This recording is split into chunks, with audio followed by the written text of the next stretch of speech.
दया की शक्ति। किसी छोटे से गांव में एक बच्ची रहती थी जिसका नाम राधा था। राधा बहुत ही प्यारी और खुशमिजाज थी। वह हमेशा लोगों की मदद करती थी। उसका दिल बहुत बड़ा था और हमेशा उसे दूसरों की परेशानियों का ख्याल रहता था।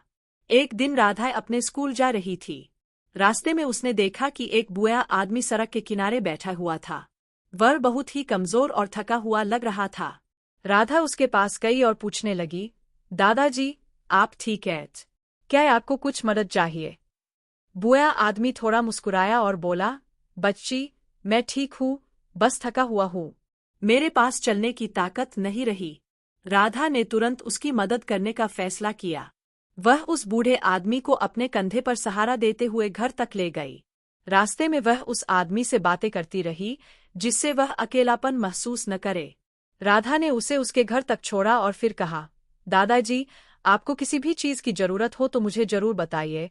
बूढ़े आदमी ने उसे दिल से धन्यवाद कहा और राधा के जाने के बाद उसकी आंखों में खुशी के आंसू थे।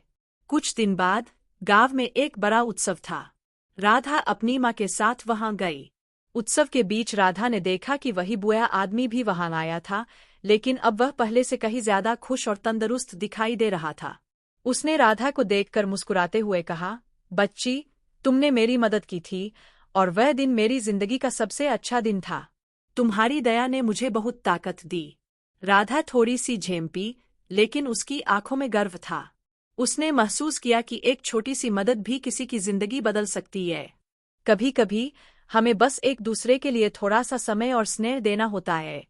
वह समझ गई कि दया की शक्ति बहुत बड़ी होती है। किसी का दिल छूने और उसकी मदद करने से हम न सिर्फ उनकी जिंदगी में रोशनी ला सकते हैं, बल्कि खुद भी बेहतर इंसान बन सकते हैं। इस कहानी से यह संदेश मिलता है कि कभी भी अपनी मदद से किसी का दिल छू सकते हैं और दया के छोटे से काम से बड़ी खुशियां बन सकती है। क्या आपको यह कहानी पसंद आई?